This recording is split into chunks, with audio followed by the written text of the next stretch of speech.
iremos al despacho del doctor de la OSA y juntos comentaremos algunas cosas del enfoque, de la atención, del diagnóstico de los niños con retraso en el lenguaje. Así que vamos para allá.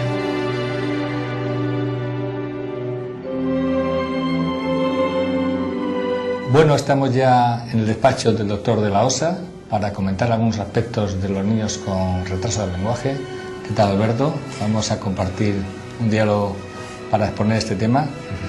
A mí me gustaría que, tú hablas un poco de los patrones, que son los modos o las formas o los problemas por los cuales viene un niño a la consulta con retraso del lenguaje, que es muy frecuente un problema, por cierto, claro. Bueno, pues buenas tardes, Fernando. En efecto, cuando recibimos pacientes en la consulta con una sospecha de trastorno del lenguaje, pues en primer lugar lo que tenemos que valorar es realmente si se trata de un trastorno específico de la esfera lingüística exclusivamente o bien es simplemente un síntoma más de un trastorno neurológico más complicado. Entonces, hay habitualmente los padres que refieren que su hijo tiene un trastorno del lenguaje, lo suelen referir de varias formas, o bien son padres que refieren que su hijo tiene un retardo en el inicio del habla, o bien que se produce un parón o un retroceso en un momento puntual de ese desarrollo del lenguaje, o bien son niños que desde el principio no hablan bien. Sí, o sea que tarda en hablar, que se retrasa en el desarrollo del lenguaje o que habla mal, ¿no? O sea que eso es claro. Claro, que hay que recordar que la función del lenguaje es una función pues que desarrolla el ser humano como algo diferenciador de otras especies que no hablan, claro, por eso es muy importante. Vamos a hablar del primer problema, el niño que tarda en hablar. ¿Por qué el niño, pues que es un motivo de la consulta muy frecuente, que el niño no habla a la edad que da? ¿Por qué un niño puede no hablar a la edad que toca? Bueno, pues hay muchas patologías que asocian este tipo de trastorno, patologías solo de la esfera del lenguaje, y aquí podemos hablar de dos más importantes, que es el retraso simple del lenguaje. Son niños que tienen una evolución del lenguaje normal, con un comportamiento normal, pero que cronológicamente están retrasados al inicio de ese lenguaje. Eso no va a tener problemas. Al final no tendrán problemas, simplemente son niños que andan un poco retrasados. Sí. En relación a esto también hay otro trastorno más importante, que es el trastorno específico del lenguaje, que llamamos disfasia también. Los TEL famoso que efectivamente, ese tipo de trastornos asocian también un retraso en el inicio del lenguaje, pero además es un lenguaje que tiene problemas fonológicos, problemas en la estructura y en el contenido, aparte de ser retrasado.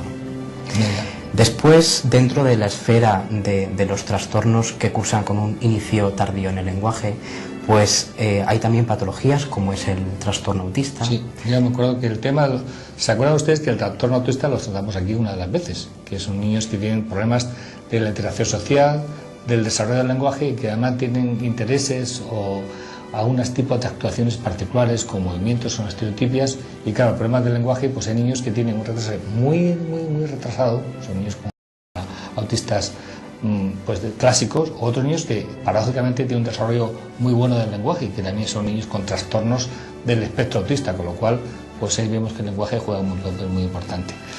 Si te parece, pasaríamos al otro capítulo, a los niños que dejan de hablar, porque aparte hay niños que, por supuesto, un niño que tiene un retraso mental, pues también no habla cuando debe, pero es un problema un poco más global.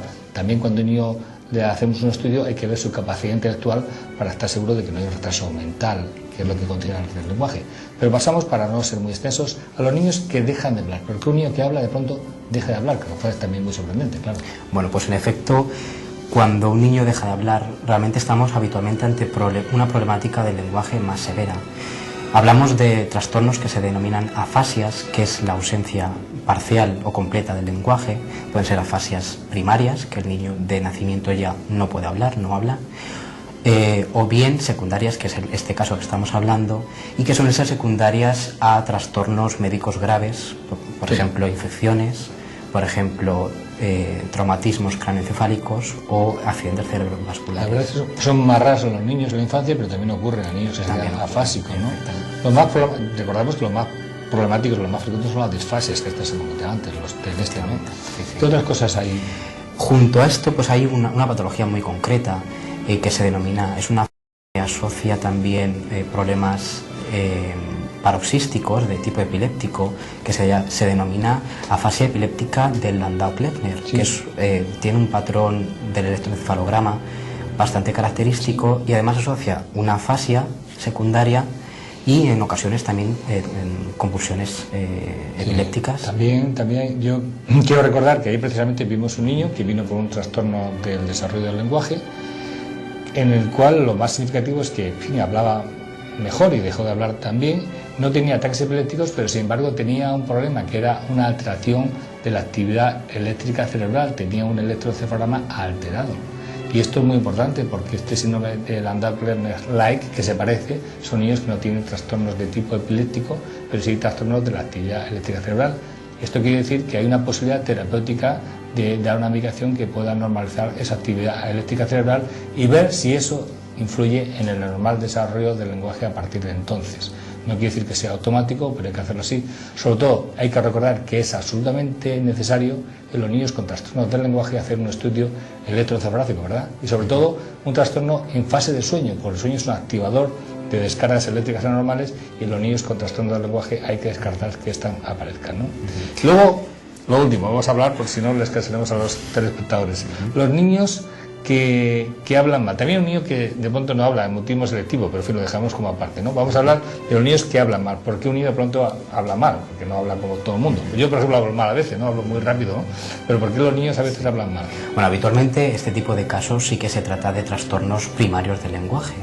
Hay trastornos característico es la tartamudez, es decir, cuando un individuo tiene un problema en la fluidez del lenguaje, de repente se atasca a la hora de decir una determinada palabra, aumenta el tono cuando va a decir esa palabra, se produce un parón. Eso es bastante característico y suelen asociar a veces tics motores a ese trastorno. También hay otro trastorno un poco más generalizado que se llaman disártrias, que son los problemas de la incapacidad de articular bien la palabra. Son bastante generales, hay muchos subtipos. ¿Y los niños con parálisis cerebral infantil porque tampoco articulan bien las palabras? Bueno, en efecto, la parálisis cerebral infantil supone un obstáculo ya de por sí, por la base del trastorno motor que estos niños tienen, de la articulación de palabra. Pero además, en la parálisis cerebral infantil encontramos problemas fonológicos, pues al principio les cuesta más pronunciar una serie de consonantes y eso hace que el lenguaje esté también retrasado. Y suele tener también un lenguaje menos rico, pues bueno, encuentra menos interlocutores, pues ya hablamos de la parálisis cerebral precisamente en el programa pasado, que vino la doctora Tellez a hablar sobre los tratamientos específicos. Como ven, la patología que puede condicionar un retraso del desarrollo del lenguaje es muy amplia, por eso siempre como primera medida, antes de que lógicamente los niños acaben en el logopeda, en las funciones de reeducación y de intervención terapéutica que pasan por estudios foniátricos y logopédicos y terapeutas específicos, nosotros tenemos que hacer una serie de estudios neurológicos. Tengo aquí el martillo de reflejos, con el martillo no se aclara mucho, pero se aclara bastante la exploración clínica, pero hay que hacer una serie de estudios. Vamos a describirlos someramente, qué tipo de estudios hay, aunque al final tenemos que contactar con un equipo de psicólogos, de terapeutas, de logopedas, sobre todo, que haga un estudio neurolingüístico y que lleve al tratamiento. También vamos a comentarlo con María García Millán, qué pasa en los niños con problemas de niños pequeñitos. Pero ahora, someramente, vamos a enumerar, por favor, los estudios que hacemos los niños con trastornos del lenguaje. Someramente, ¿eh? Bueno, habitualmente, cuando recibimos a un niño con este tipo de trastornos, lo primero es hacer una buena historia clínica, que consiste en una anamnesis fundamental, basándose sobre todo en cómo ha ido evolucionando ese lenguaje, qué nos cuentan los papás de cómo lo desarrollan en el domicilio, qué cuentan los profesores, muchos informes recibimos de los profesores, de las características del lenguaje de ese niño. Después he hecho una historia clínica con anamnesis y una exploración física completa y neurológica completa, pues hay que pasar a hacer un estudio con exploraciones complementarias. Por ejemplo, inicialmente hacemos un electroencefalograma. ¿Por qué? Pues porque eso se puede hacer aquí en Internet, si lo hacemos nosotros, efectivamente. Porque, por ejemplo, si nos encontramos ante una afasia, que nos dice que no podemos encontrar unos trastornos paroxísticos a nivel del electro. Sí, también hay que recordar que las pruebas que hacemos no solamente es para saber el por qué, sino también el por qué no tiene una serie de cosas que pueden estar condicionando un retraso del lenguaje. Por ejemplo, si un niño tiene un retraso madurativo, hay que hacer un estudio de neuroimagen con resonancia para aclarar si existe alguna anomalía, ¿no? O también estudios metabólicos, ¿no? En función de cómo se presente la clínica, qué síntomas asociados a eso, pues nos orientará. Pero habitualmente el electroencefalograma y habitualmente una resonancia magnética craneal es lo habitual hacer, además de hacer un estudio neuropsicológico más profundo. Sí, el estudio neuropsicológico nosotros empezamos, generalmente lo mandamos al Centro de Neurodesarrollo Interdisciplinar de Valencia, RECENI, donde hace un estudio neurolingüístico y neuropsicológico de cara luego a hacer una terapia específica. Pero sobre todo nosotros el diagnóstico neurológico se basa pues como cualquier tipo de niño con problemas del neurodesarrollo, en la función cerebral, la anatomía, las pruebas funcionales que indican estudios bioquímicos, incluso genéticos, si se acompaña con algún tipo de retraso.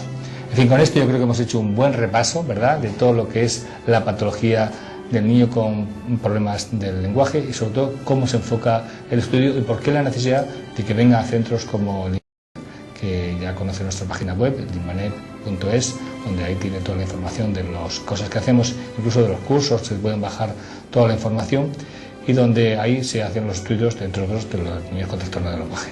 Y vamos a pasar entonces a nuestra invitada súper especial de hoy, que es María Gracia Millá, que ahora la presentaremos, que está en nuestra sala de espera o en nuestro patio ajardinado, como decimos, para que ella nos cuente un poco los problemas de los niños más pequeños.